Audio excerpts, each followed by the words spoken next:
No vas a creer lo que pasó en el Senado. Si esta historia te atrapa desde el primer segundo, dale like, suscríbete y activa la campanita para no perderte lo que viene. Esto es impactante, así que prepárate. Era una tarde sofocante de abril de 2025 en la capital de un país latinoamericano. El Senado, un imponente edificio de mármol blanco, estaba repleto. Los senadores, divididos por un proyecto de ley migratoria, intercambiaban argumentos con la intensidad de un combate. Las cámaras de televisión, alineadas en un rincón, capturaban cada gesto, cada palabra, mientras los periodistas tomaban notas frenéticamente. En el centro del debate estaba el senador Miguel Vargas, un hombre de 62 años con el cabello canoso y una voz que resonaba como un trueno. Conocido por su retórica agresiva y su postura ultraconservadora, Vargas era una figura temida y respetada. Frente a él, la senadora Anaís Kouassi, de 38 años, hija de inmigrantes ganeses, defendía con pasión una enmienda para proteger a los trabajadores migrantes. Anaís, con su porte elegante y su mirada decidida, era una estrella en ascenso, pero también un blanco constante para los sectores más xenófobos del Senado. El debate se calentaba. Vargas, frustrado por los argumentos de Anaís, interrumpió: ¿Por qué siempre defiendes a los que no son de aquí? Anaís respondió con calma: porque este país se construyó con las manos de todos, senador. La sala murmuró, algunos con aprobación, otros con desdén, pero entonces algo cambió en el rostro de Vargas. Sus ojos se entrecerraron y una sonrisa sarcástica se dibujó en su rostro. Se puso de pie, señaló a Anaís y con una voz que cortó el aire como un cuchillo gritó: «Vuelve a África si tanto te molesta». El tiempo pareció detenerse. Los senadores se quedaron inmóviles, como si una corriente eléctrica hubiera paralizado la sala. Los asesores en las gradas dejaron de teclear. Los periodistas, boquiabiertos, enfocaron sus cámaras en Anaís. Su rostro, una mezcla de incredulidad y dolor, era el centro de todas las miradas. Pero no bajó la cabeza. Sus manos, que sostenían un bolígrafo, temblaron ligeramente antes de estabilizarse. Tomó el micrófono con una determinación que nadie esperaba. «Senador Vargas», dijo, con una voz que, aunque temblorosa, destilaba fuerza, «sus palabras no me harán retroceder». La presidenta del Senado, Clara Montenegro, una mujer de 55 años, conocida por su imparcialidad, golpeó el mazo contra la mesa. «Orden», exclamó, pero su voz apenas se escuchó en el caos que comenzaba a formarse. Los senadores más jóvenes, aliados de Anaís, murmuraban indignados, mientras los partidarios de Vargas intercambiaban miradas de complicidad. En las redes sociales, el clip del grito de Vargas ya circulaba como un incendio. «Vuelve a África» se convirtió en tendencia en menos de 10 minutos. Los usuarios compartían el video con comentarios de furia, tristeza y apoyo a Anaís. Pero en la sala, el drama apenas comenzaba. Anaís, ignorando las interrupciones, continuó: «No estoy aquí para ser silenciada. Estoy aquí porque mi pueblo me eligió, porque mis padres, que cruzaron un océano con nada más que esperanza, me enseñaron a luchar». Relató su infancia en un barrio marginal, donde los niños se burlaban de su acento y los vecinos murmuraban sobre los extranjeros. Habló de su madre, una costurera que trabajaba hasta medianoche, y de su padre, un obrero que murió en un accidente laboral sin recibir justicia. Cada palabra era un golpe, no de odio, sino de verdad. Los senadores, incluso los más cínicos, comenzaron a escuchar. Vargas, sin embargo, no se inmutó. Cruzado de brazos, miraba a Anaís con desprecio, como si su discurso fuera una molestia pasajera, pero algo en su postura, un leve tic en su mandíbula, sugería que no estaba tan seguro como parecía. La sesión se suspendió temporalmente y los senadores salieron al pasillo, donde los periodistas los acosaban con preguntas. Anaís, rodeada por sus asesores, recibió un mensaje en su teléfono, un video de su discurso, ya con millones de vistas. Pero también había amenazas. «Vuelve a tu país o te arrepentirás», decía uno. Anaís apretó el teléfono y respiró hondo. Sabía que no podía detenerse ahora. En el pasillo, Vargas hablaba con sus aliados. «Esto se calmará», dijo, con una risa forzada. Pero su asesor principal, un joven ambicioso llamado Diego Salazar, le advirtió: «Senador, esto es grave. La prensa no va a soltar esto». Vargas lo ignoró, pero en el fondo comenzaba a sentir el peso de sus palabras. Mientras tanto, fuera del Senado, un grupo de manifestantes empezaba a reunirse, con pancartas que decían: «Anaís, no estás sola». El país estaba al borde de un punto de inflexión, y nadie sabía lo que vendría después. La frase de Vargas no solo sacudió el Senado, sino que desató una tormenta en todo el país. En las redes sociales, el «Si vuelve a África» era un campo de batalla. Miles de usuarios condenaban el comentario racista, compartiendo historias personales de discriminación. Otros, una minoría pero ruidosa, defendían a Vargas, alegando que solo dijo la verdad. Los programas de noticias interrumpieron su programación para cubrir el incidente. En un canal, un analista político exclamó: «Esto no es solo un insulto, es un reflejo de lo que aún divide a nuestra sociedad». En otro, un comentarista conservador minimizó el escándalo. «Anaís está exagerando para ganar simpatía». Dentro del Senado, Anaís no se dejó intimidar. En el receso, se reunió con su equipo en una sala privada. Su asesora principal, Laura Gómez, una abogada de 30 años con experiencia en derechos humanos, le mostró los titulares: «Senadora enfrenta racismo en el Senado, el grito que avergüenza al país». Laura, con su cabello recogido en un moño desordenado y una energía incansable, dijo: «Anaís, esto es una oportunidad. Podemos usar esto para impulsar la reforma migratoria». Pero Anaís estaba agotada. «Laura, solo quiero que esto no sea en vano», respondió. Mientras tanto, Vargas se reunía con su partido Fuerza Tradicional. El líder del partido, Ricardo Morales, un hombre de 60 años con conexiones en los círculos más poderosos del país, estaba furioso. «Miguel, eres un imbécil», le gritó. «¿No te das cuenta de que acabas de darle a la oposición un mártir?» Vargas, por primera vez en años, pareció dudar. Intentó justificarse. «Solo dije lo que muchos piensan. La gente está harta de la corrección política». Morales lo interrumpió. «No me importa lo que pienses. Esto nos va a costar votos». Diego Salazar, el asesor de Vargas, sugirió emitir un comunicado de disculpas, pero Vargas se negó. «No me voy a humillar», dijo, con un tono más débil de lo habitual. Fuera del Senado, las manifestaciones crecían.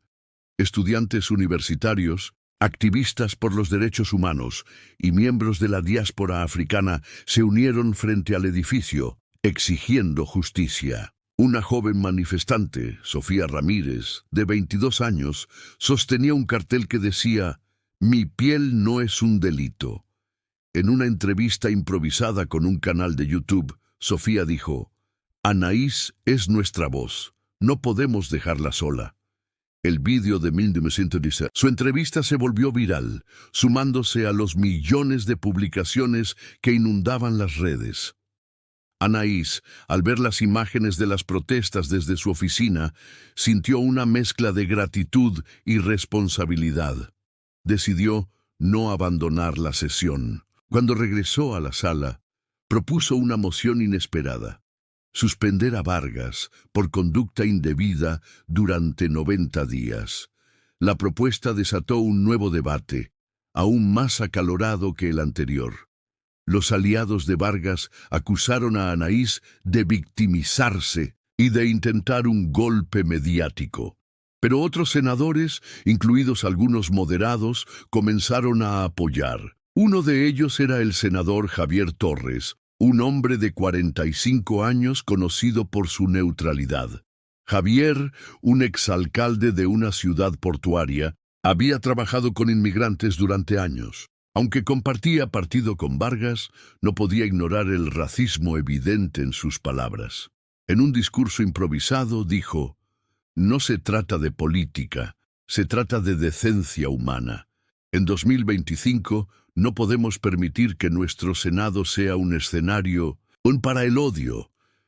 Su intervención sorprendió a todos, incluso a Anaís, y marcó un punto de inflexión en el debate. Mientras la sesión continuaba, una periodista independiente, Camila Díaz, investigaba en los pasillos del Senado. Camila, de 32 años, conocida por sus reportajes sobre corrupción, había recibido un anónimo con información sobre Vargas.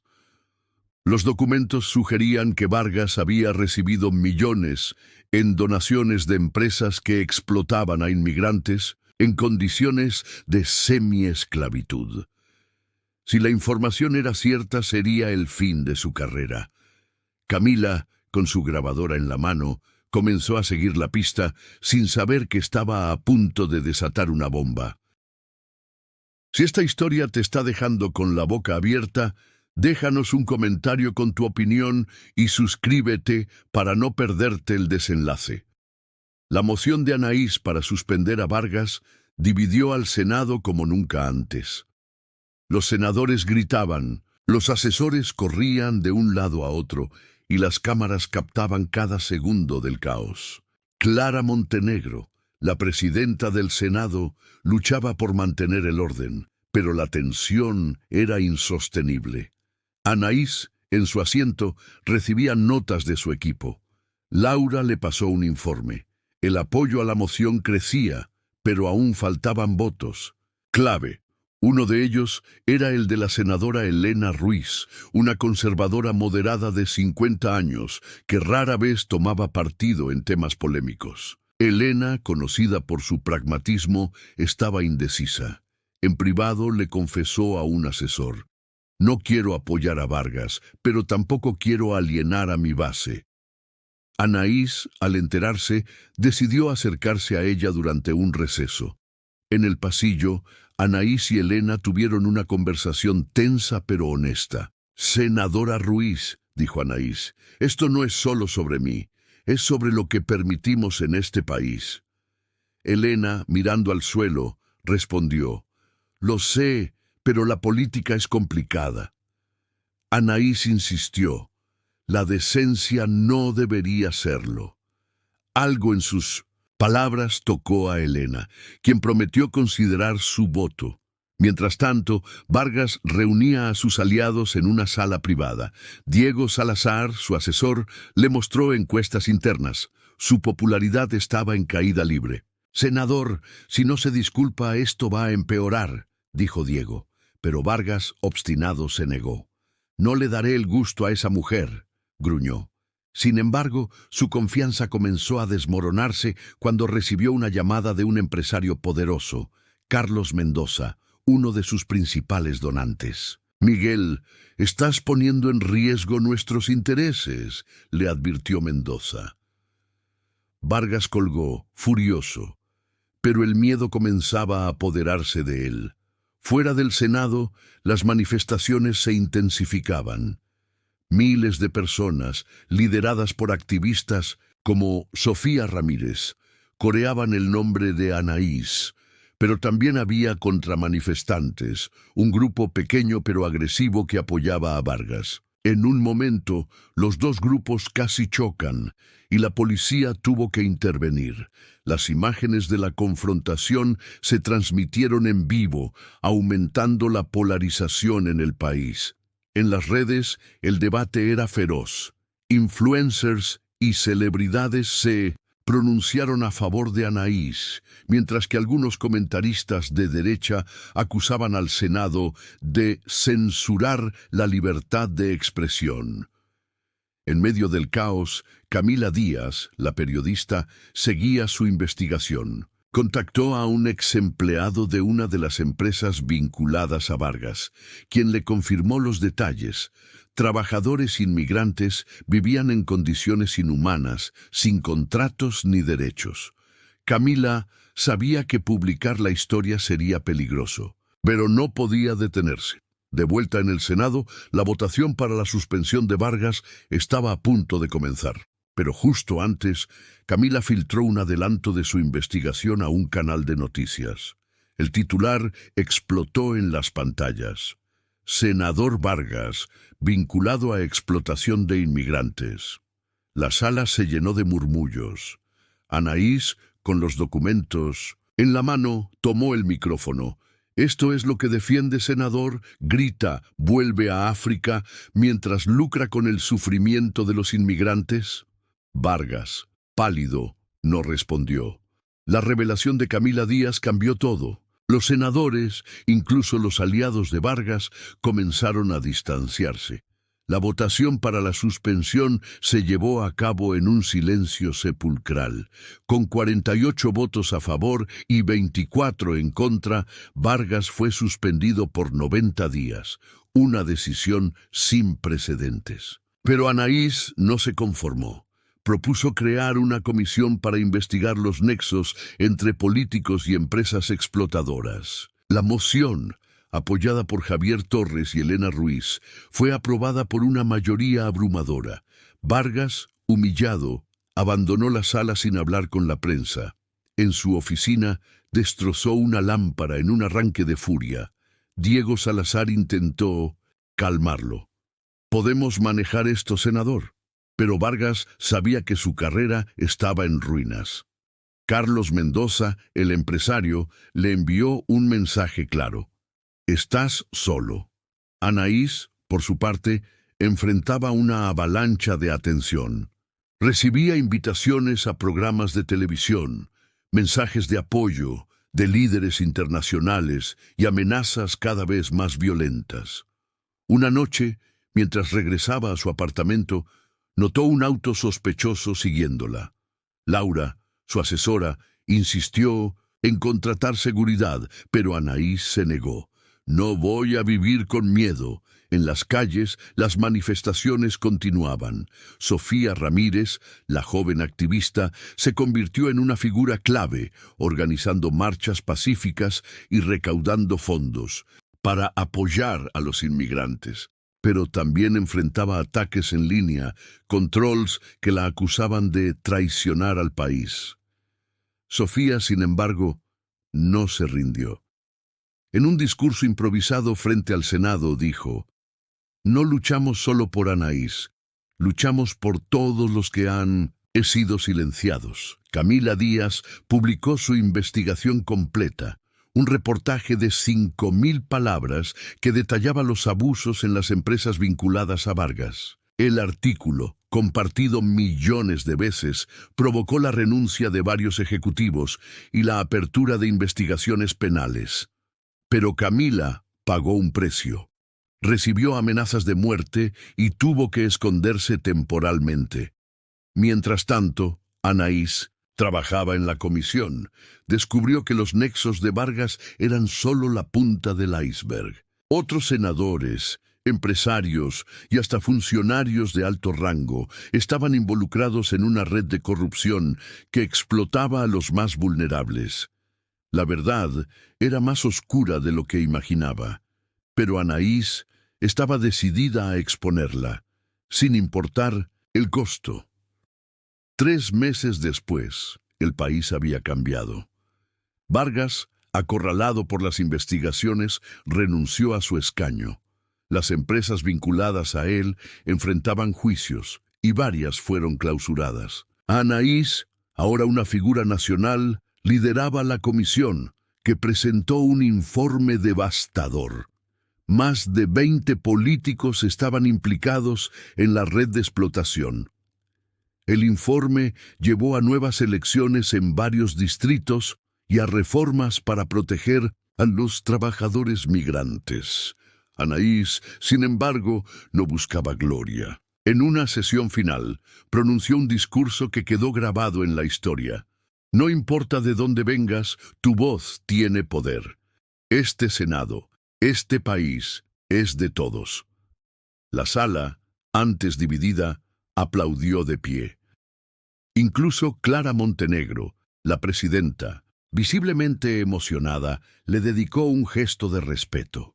Fuera del Senado, Sofía Ramírez fundó una organización para apoyar a jóvenes inmigrantes, inspirada por Anaís. Camila Díaz, tras recibir un premio por su valentía, continuó investigando casos de corrupción y en las redes Vuelve a África se transformó en un símbolo de resistencia, con miles de personas compartiendo historias de superación. Anaís, en privado, reflexionaba sobre el costo de su lucha. Había perdido amigos, recibido odio y vivido con miedo. Pero cada mensaje de apoyo, cada rostro en las marchas, le recordaba por qué seguía adelante. Una noche, mirando las estrellas desde su balcón, pensó en sus padres. Lo hice por ustedes, susurró. Y esta historia no termina aquí. Si te emocionó, suscríbete, comparte y déjanos un comentario. ¿Qué sentiste al escuchar este relato? ¿Crees que Anaís cambió el país? Activa la campanita y únete a nuestra comunidad para más historias que te harán vibrar. Nos vemos en la próxima.